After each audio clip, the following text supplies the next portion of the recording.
Olá, sejam bem-vindos à segunda aula sobre a temática da melhoria da qualidade dos recursos hídricos, metas de racionalização do uso, aumento da quantidade e os custos de combate à poluição. Tudo no âmbito da Política Nacional de Recursos Hídricos, do curso de saneamento básico, direitos e responsabilidades. Bom, lembra que a gente está falando sobre a qualidade da água, o planejamento da melhoria da qualidade da água, usos, o que vai precisar se racionalizar, fazer, planejar no âmbito do enquadramento, o rio que temos, o rio o que queremos e o rio que podemos ter. Estas metas de qualidade de água, que são definidas com uma ampla negociação, com um amplo consenso entre o poder público, sociedade civil e usuários da água, essas metas de qualidade de água, tanto no âmbito lá das metas de racionalização no plano de recursos hídricos, quanto para efetivamente ter um programa de efetivação de melhoria da qualidade de água, né, para diferentes usos, elas devem ser factíveis, por isso que é o rio que temos, o rio que queremos e o rio que podemos ter. Elas não devem ser nem muito ambiciosas e nem muito modestas. E o que vai definir esse rio que temos, o que queremos e o que podemos ter, né? A qualidade atual, a qualidade que se quer ter, né? A possibilidade de investimentos, a possibilidade de restrições que seriam necessárias, a quantidade e possibilidade de projetos, de programas, de outros planejamentos e ações em outros setores, em setores que influenciarão e influenciam a questão da qualidade da água, e isso é que vai estabelecer, então, como que serão as metas intermediárias, progressivas, até o determinado tempo. Vamos supor, vamos estabelecer o enquadramento, a melhoria da qualidade de água para 15 anos. O que a gente vai ter de possibilidade para o primeiro ano, para o segundo ano, para curto, médio e longo prazo, né? Ou seja, são metas que devem ser factíveis, coerentes, não muito ambiciosas e nem muito modestas, porque isto, diante da situação atual e o que se pretende chegar em termos de metas, é que vai estabelecer o custo, ou seja, os investimentos e as simulações da capacidade de investimento atual e a futura é que vai determinar a escolha destas metas intermediárias, né? E finais, né? E que vão estar lá nas metas de racionalização no planejamento como um todo, neste programa de efetivação, as ações e as medidas associadas aos financiamentos. Então, olhe só como é bastante uma engrenagem bastante amarradinha do rio que temos, ou seja, do corpo hídrico, não necessariamente do rio, do corpo hídrico que temos, do que queremos e o que podemos ter em termos de melhoria de qualidade da água.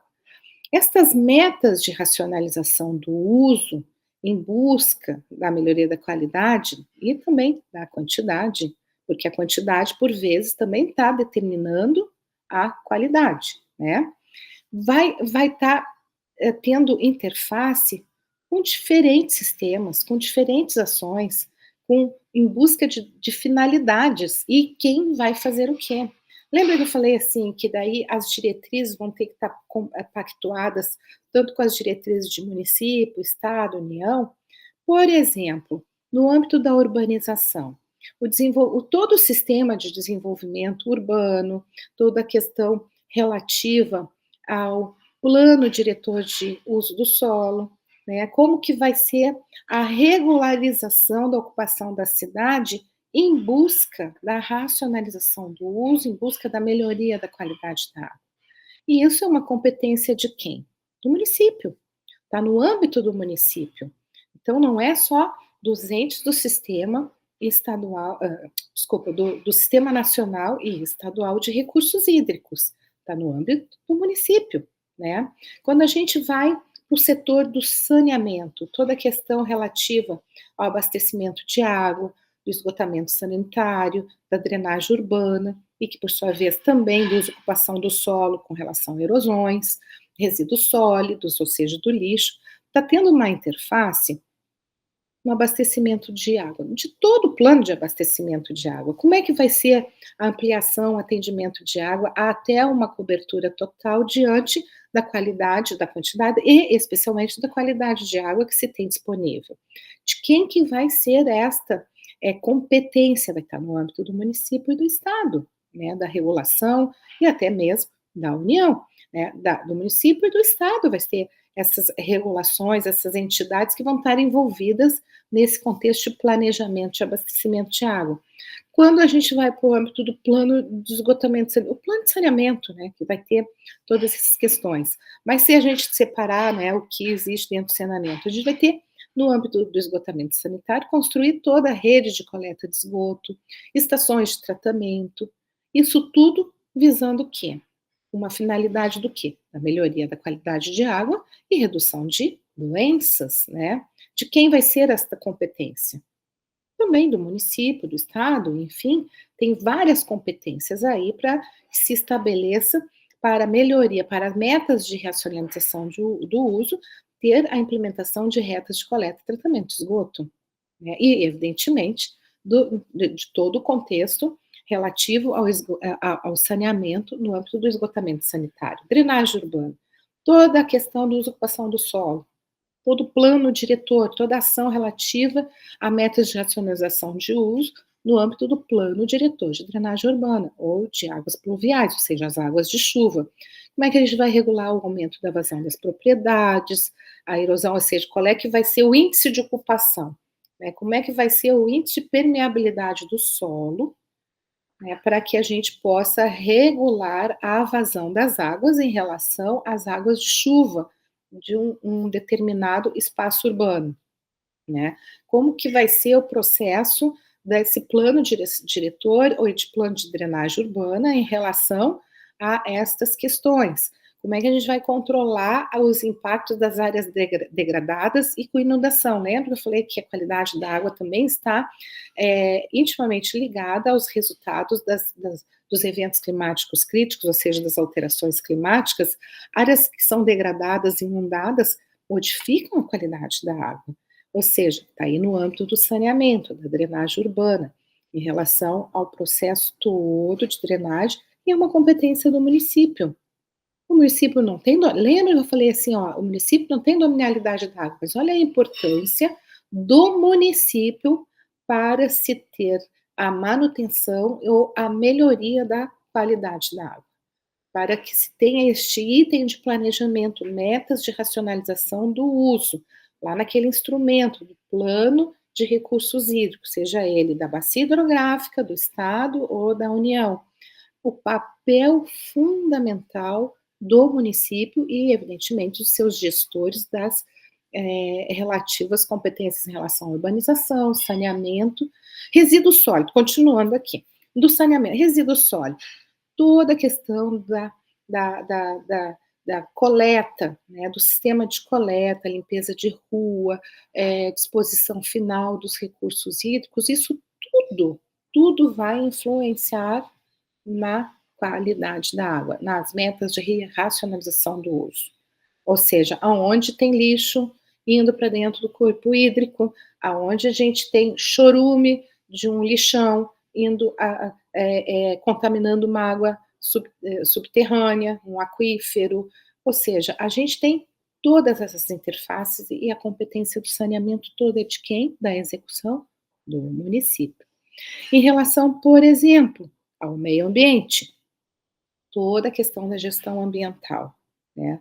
Ou seja, recuperação de licenciamento ambiental e a qualidade da água, ou seja, de metas de racionalização do uso em relação à qualidade, estão intimamente vinculadas em todo o processo do licenciamento ambiental, né? A recuperação de áreas degradadas, a conservação e planejamento dos espaços, né? Ou seja, das áreas de proteção ambiental, da fiscalização, de todo o contexto de proteção ambiental, do que é a gestão, toda a tomada de decisão, inclusive colegiada, dos conselhos municipais de meio ambiente, estão intimamente ligadas às metas de racionalização do uso para que a gente tenha uma qualidade que se quer, né? E quando então a gente tem assim, ó, o que que altera a qualidade? Então, diagnóstico, o que que se altera, o que a gente identifica tudo, como é que está a qualidade da água e o que está alterando, o que tem possibilidade de alterar essa qualidade. Então, diagnóstico. Um prognóstico, o que a gente quer. E dali para frente, o que vamos poder ter. Né? Como é que a gente, com metas que não podem ser modestas, mas também não adianta ser ambiciosas, porque também não vai se alcançar. Diante da complexidade de diferentes setores, diferentes setores da sociedade civil, dos usuários de água, e do poder público para que se atinja essas metas de racionalização do uso em relação aos programas de efetivação do enquadramento, que pode ter neste programa regras muito expressas para as metas e inclusive em momentos de crise, né, apontando que aí um outro item lá do planejamento, as áreas que são vulneráveis e suscetíveis a riscos e efeitos de poluição e impactos. Inclusive, a gente pode estar, nesse contexto, indicando áreas que não é para se ocupar, que é para se conservar, preservar, enfim, virar uma área de preservação, algum contexto relativo ao mapeamento das áreas vulneráveis e suscetíveis a riscos e efeitos da poluição e impactos que vêm alterar a qualidade da água. Também a prevenção e defesa contra os eventos hidrológicos críticos, ou seja, relativos a secas, né, e as inundações que são de origem natural. Lembre aqueles itens que alteram a qualidade da água e tem alguns como regime de chuva, alteram a qualidade da água, ou então os decorrentes do uso inadequado dos recursos hídricos, todas são consideradas no enquadramento. E essa prevenção relativa a evento hidrológico, e quais são as áreas que vão inundar? Então, a gente não ocupa, né? Fundo de vale, precisa colocar moradias em áreas de fundo de vale, que a gente sabe que, dependendo da, da quantidade de chuva ali, vai inundar. Como que está o sistema de drenagem, o contexto todo de planejamento da cidade, ou mesmo até da área rural em relação a isso. Precisa se ocupar, se ter atividades onde a gente sabe que vai ter a possibilidade de inundação, né? Ou até mesmo quando a gente vai estabelecer a outorga, que é a quantidade de água que a gente pode usar para um determinado uso, outro instrumento. Quando há a situação de alguma situação de seca, a gente pode suspender parcial ou totalmente. E aqui faço um alerta, que no âmbito da gestão dos instrumentos da gestão hídrica, há apenas um instrumento da outorga que apresenta regra muito clara para o caso da escassez hídrica. Os outros, o plano de recursos hídricos e enquadramento, instrumentos de planejamento que podem estar conduzindo aos programas de efetivação, né? O sistema de informações, o sistema de informações de recursos hídricos, com aquele mundo de dados e informações que vão subsidiar a gestão hídrica, a tomada de decisão, a cobrança extremamente vinculada à outorga. Então, o instrumento que vai apresentar regra clara para o caso da escassez hídrica no âmbito das metas de racionalização do uso é a outorga de direito de uso dos recursos hídricos. Já determinados setores, como, por exemplo, o setor de saneamento, define claramente no seu planejamento quais são as ações previstas para os casos de crise e escassez, como a gente bem vê quando há um racionamento necessário, né? Vai ter água aqui ou ali, todo mundo já, se não passou por este incômodo, né, viu já na televisão alguma informação de setores, cidades que, no caso da escassez, passaram por racionamento do abastecimento de água. O setor de saneamento tem essas regras previstas, né. Agora, não são todos os setores de usuários que têm isso em mãos. Então, até isso tem que se trazer. Trouxe aqui o setor de saneamento, que já tem essas regras previstas. Na questão hídrica, na gestão hídrica, o instrumento da outorga, que apresenta a regra bem clara em relação a isso.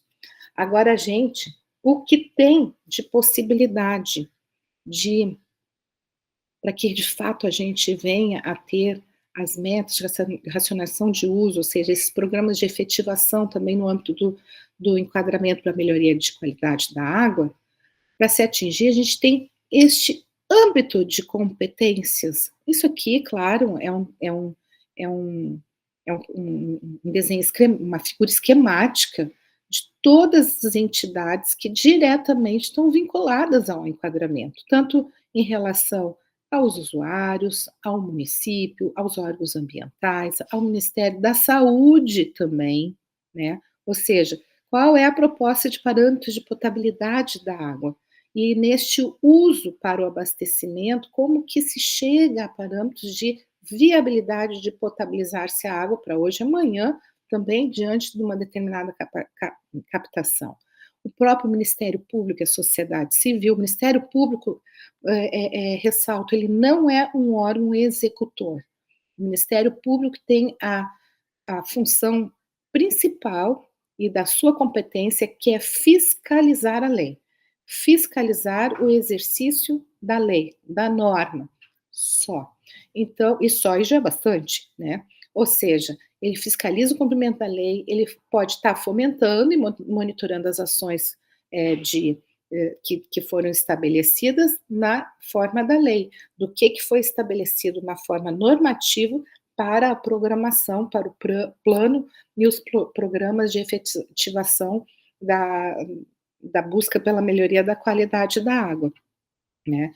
O Conselho de Recursos Hídricos, seja ele no âmbito estadual ou no âmbito federal, a Agência Nacional de Águas e Saneamento Básico, com todo o seu cabedal de competências, as agências de bacia, ou seja, as delegatárias de bacia hidrográfica, com as suas devidas competências, os comitês de bacia hidrográfica, os órgãos, agentes de saúde, de laboratório, enfim, né?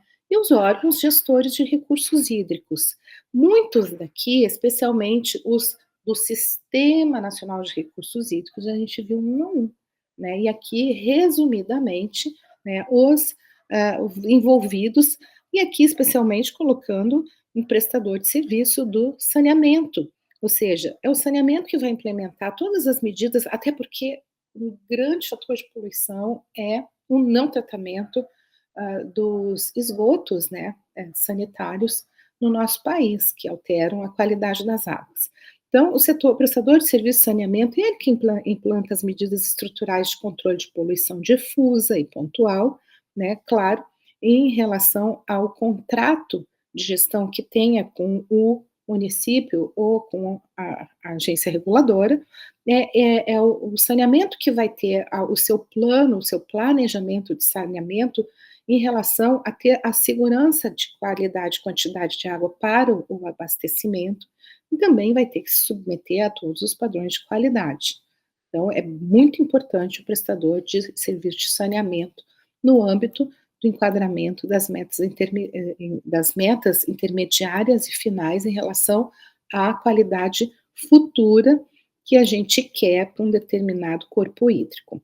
Aqui eu trago para vocês no âmbito de informar, não vou ler tudo, mas fica para que vocês até se embasem legalmente, normativamente, aonde que está essa articulação do plano de defesa civil, do licenciamento, da compensação ambiental, da política de gestão privada e pública, né, com relação aos planos diretores, do programa produtor de água, né, o plano de saneamento, o plano de segurança de água, a propriamente até das normas da ABNT, é uma bibliografia que eu trouxe aqui para facilitar o estudo, o entendimento, mas que coloco também em seguida para que vocês possam acessar. Eu fiz simplesmente um corte e cola da bibliografia que indico para vocês, tá? Como é que onde que está a articulação e a previsão legal no sistema de recursos hídricos, de informação, nos planos de recursos hídricos, na outorga, na cobrança, na unidade de conservação, nas APAs, né, nas áreas de preservação legal e de reserva legal, e da onde que vem o dinheiro para fazer tudo isso, tudo que a gente precisa, né? Dos recursos financeiros, porque tá muito que bem, isso tudo tem um custo. A gente chegar a essas metas de racionalização de uso, para chegar a uma meta futura de qualidade de água, precisa de recursos, de arranjos financeiros, que podem estar oriundos da cobrança pelo uso de recursos hídricos, podem estar vindo das compensações ambientais, né, da compensação de diferentes situações, né, de impactos que têm que ser reorganizados e, e arrumados, né, não é a palavra certa que me fugiu, né, da compensação ambiental, seja no âmbito dos órgãos gestores ou do Ministério Público, dos termos de ajustamento de conduta, que daí, por vezes, precisam ter algum valor de um crime ambiental, uma situação que tenha que se normalizar, né, no âmbito do que foi desconstruído, impactado, que causou a poluição. Então, esses termos de ajustamento de conduta também têm a possibilidade de colocar recursos, arranjos financeiros para isso, doações, as parcerias público-privadas, não é providas, privadas, está escrito errado, gente, ressalto aqui, das parcerias público-privadas, do programa de pagamento por serviços ambientais, por exemplo, o programa produtor de águas, que existem e tem diferentes situações em âmbitos municipais, né, do programa de pagamento por serviços ambientais, estratégias específicas que foram estabelecidas para a bacia hidrográfica com articulação de parceiros, né. Então, as fontes, os arranjos financeiros podem ser das mais diversas, podem ser por meio de financiamentos, enfim, né, há possibilidade de diferentes arranjos financeiros de onde buscar os recursos para custear essas metas de racionalização e a busca pela melhoria da qualidade de água. As empresas público-privadas responsáveis pelo abastecimento de água, que façam uso de recursos, ou seja, que captam água de unidades de proteção, elas, por meio de um regulamento de uma lei que existe, que coloco aqui, né, o artigo 47 da Lei Federal 9985/2000, ela também deve contribuir financeiramente para a implementação dessa unidade, né? Ou seja, se estou tirando água de um corpo hídrico que está dentro de uma unidade de conservação, necessariamente essa empresa, esse órgão, seja público ou privado, que está captando a água, tem que estar colocando recursos financeiros para a manutenção desta proteção e implementação da unidade de conservação, que, por sua vez, também vai estar mantendo aquele entorno, né, para manutenção da qualidade da água. Então, aqui coloco para vocês a bibliografia indicada, certo? Aquela figura esquemática e toda aquela base normativa dessa bibliografia, que é lá do Ministério Público Federal, que foi elaborada por Juliana de Araújo Freitas Leão, e eu achei bastante interessante, a gente pode acessar e baixar pela internet, certo? Como as demais situações que embasei também a nossa aula de agora, tá? Então, muito obrigada e até a terceira parte da nossa temática.